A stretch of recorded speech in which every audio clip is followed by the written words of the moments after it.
हनुमान, जिनको श्री राम का सबसे बड़ा भक्त भी कहते हैं। अब हनुमान के बारे में तो आप सब जानते ही हैं, और उनसे जुड़ी हनुमान चालीसा को भी। ऐसा माना जाता है कि हनुमान चालीसा में एक प्रकार की दैवीय शक्ति है। अब ये तो आप जानते ही हैं कि हनुमान चालीसा को तुलसीदास जी ने लिखा था, पर क्या आप ये जानते हैं कि उन्होंने इसे कब और क्यों लिखा? 15वीं शताब्दी में तुलसीदास जी एक प्रख्यात साधु और कवि हुआ करते थे, जो कि एक बहुत बड़े राम भक्त भी थे। तुलसीदास जी को एक दिन भगवान राम के दर्शन गोकुल में हुए, जो कि श्री कृष्ण की जन्मभूमि है। ये खबर आग की तरह फैल गई। ये सुनने के बाद कि तुलसीदास जी को भगवान राम के दर्शन हुए हैं, मुगल बादशाह अकबर ने तुलसीदास जी को अपने दरबार में बुलाया। जब तुलसीदास उनके दरबार में पहुंचे तो अकबर ने उन्हें कुछ चमत्कार करने को कहा। इस पर तुलसीदास जी ने उन्हें कहा कि वो तो सिर्फ श्री राम के भक्त हैं, असली चमत्कार तो प्रभु राम ही करते हैं। ये सुनकर अकबर ने उन्हें श्री राम को दिखाने को कहा। तब तुलसीदास ने कहा कि श्री राम के दर्शन बिना सच्ची भक्ति के नहीं हो सकते। ये सुनकर अकबर आग बबूला हो गया और तुलसीदास जी को जेल में डालने का हुक्म दे दिया। तुलसीदास को फतेहपुर सिकरी की जेल में रखा गया, जो कि उस वक्त अकबर का किला हुआ करता था। कहते हैं कि तुलसीदास ने जेल में हनुमान चालीसा लिखी थी। शुरू के 40 दिन में जब तुलसीदास हनुमान चालीसा लिख रहे थे, तब वो साथ ही साथ हनुमान जी से इस मुश्किल की घड़ी में मदद करने की प्रार्थना भी कर रहे थे। 40 दिनों के अंदर हनुमान चालीसा पूरी करने के बाद तुलसीदास ने हनुमान चालीसा पूरी बोली, और उनके हनुमान चालीसा पढ़ने के बाद अकबर का पूरा किला बंदरों से भर गया। बंदरों ने सब जगह आतंक मचा दिया। अकबर की सेना ने बहुत कोशिश की, लेकिन बंदरों पे वो काबू ना कर सके। ये सब होने के बाद अकबर को समझ आया कि ये जो भी हो रहा है वो तुलसीदास जी को जेल में रखने की वजह से हुआ है। अकबर फौरन जेल गए और तुलसीदास जी से माफी मांगी और बंदरों के आतंक को खत्म करने के लिए विनती की। तुलसीदास ने तब हनुमान से प्रार्थना की और उसके तुरंत बाद सारे बंदर वहां से चले गए। तुलसीदास ने अकबर से कहा कि उन्हें और उनकी सेना को ये जगह खाली करनी होगी, क्योंकि यहाँ श्री राम का वास है, इसलिए यहाँ इन बंदरों के सिवा और कोई नहीं होना चाहिए।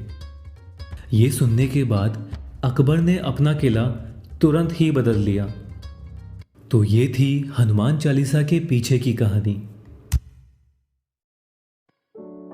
अगर आपको ये वीडियो अच्छा लगा हो तो प्लीज़ वीडियो को लाइक करिए और हमें नीचे कमेंट्स में बताइए, और प्लीज़ इस चैनल को सब्सक्राइब करिए, और सब्सक्राइब करने के लिए यहाँ क्लिक करें। Thank you.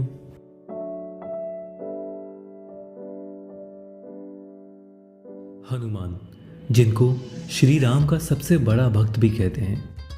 अब हनुमान के बारे में तो आप सब जानते ही हैं, और उनसे जुड़ी हनुमान चालीसा को भी। ऐसा माना जाता है कि हनुमान चालीसा में एक प्रकार की दैवीय शक्ति है। अब ये तो आप जानते ही हैं कि हनुमान चालीसा को तुलसीदास जी ने लिखा था, पर क्या आप ये जानते हैं कि उन्होंने इसे कब और क्यों लिखा? 15वीं शताब्दी में तुलसीदास जी एक प्रख्यात साधु और कवि हुआ करते थे, जो कि एक बहुत बड़े राम भक्त भी थे। तुलसीदास जी को एक दिन भगवान राम के दर्शन गोकुल में हुए, जो कि श्री कृष्ण की जन्मभूमि है। ये खबर आग की तरह फैल गई। ये सुनने के बाद कि तुलसीदास जी को भगवान राम के दर्शन हुए हैं, मुगल बादशाह अकबर ने तुलसीदास जी को अपने दरबार में बुलाया। जब तुलसीदास उनके दरबार में पहुंचे तो अकबर ने उन्हें कुछ चमत्कार करने को कहा। इस पर तुलसीदास जी ने उन्हें कहा कि वो तो सिर्फ श्री राम के भक्त हैं, असली चमत्कार तो प्रभु राम ही करते हैं। ये सुनकर अकबर ने उन्हें श्री राम को दिखाने को कहा। तब तुलसीदास ने कहा कि श्री राम के दर्शन बिना सच्ची भक्ति के नहीं हो सकते। ये सुनकर अकबर आग बबूला हो गया और तुलसीदास जी को जेल में डालने का हुक्म दे दिया। तुलसीदास को फतेहपुर सिकरी की जेल में रखा गया, जो कि उस वक्त अकबर का किला हुआ करता था। कहते हैं कि तुलसीदास ने जेल में हनुमान चालीसा लिखी थी। शुरू के 40 दिन में जब तुलसीदास हनुमान चालीसा लिख रहे थे, तब वो साथ ही साथ हनुमान जी से इस मुश्किल की घड़ी में मदद करने की प्रार्थना भी कर रहे थे। 40 दिनों के अंदर हनुमान चालीसा पूरी करने के बाद तुलसीदास ने हनुमान चालीसा पूरी बोली और उनके हनुमान चालीसा पढ़ने के बाद अकबर का पूरा किला बंदरों से भर गया। बंदरों ने सब जगह आतंक मचा दिया। अकबर की सेना ने बहुत कोशिश की, लेकिन बंदरों पे वो काबू ना कर सके। ये सब होने के बाद अकबर को समझ आया कि ये जो भी हो रहा है वो तुलसीदास जी को जेल में रखने की वजह से हुआ है। अकबर फौरन जेल गए और तुलसीदास जी से माफी मांगी और बंदरों के आतंक को खत्म करने के लिए विनती की। तुलसीदास ने तब हनुमान से प्रार्थना की और उसके तुरंत बाद सारे बंदर वहां से चले गए।